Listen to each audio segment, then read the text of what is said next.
భగవద్బంధువులందరికీ మంగళాశాసనములు. ఈ భాద్రపద బహుళ పాడ్యమి నుండి అమావాస్యకు పితృపక్షములు. పక్షము అంటే రెండు.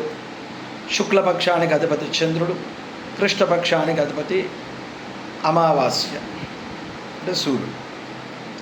ఈ అధిపతిలో ఉన్నారు కాబట్టి బహుళ శుక్లపక్షాలను ఏర్పడ్డాయి.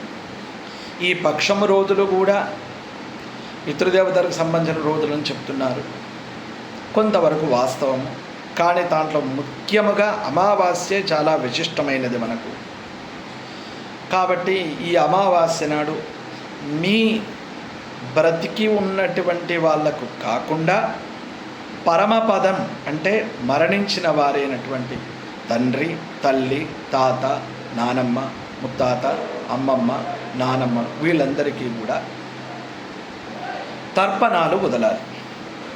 తర్పణం అంటే తిలతర్పణము, తర్వాత బియ్యంతో వదిలేటువంటి తర్పణము యవతర్పణము. అంటే ఈ తిలతర్పణాలు, బియ్యంతో వదిలే తర్పణాలు, నల్ల నువ్వులతో వదిలే తర్పణాలు, బియ్యంతో వదిలే తర్పణాలు ఖచ్చితంగా అమావాస్య రోజు చేసి ఒక బ్రాహ్మణుడికి మీ పెద్దల పేర్లు చెప్పి స్వయం పాకం ఇవ్వండి.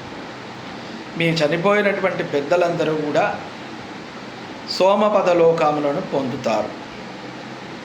మళ్ళీ వారికి జన్మంటూ ఉండకుండా ఇక్కడ మనం చేసే కార్యమే దీన్ని పితృకార్యం, పితృయజ్ఞం అంటారు.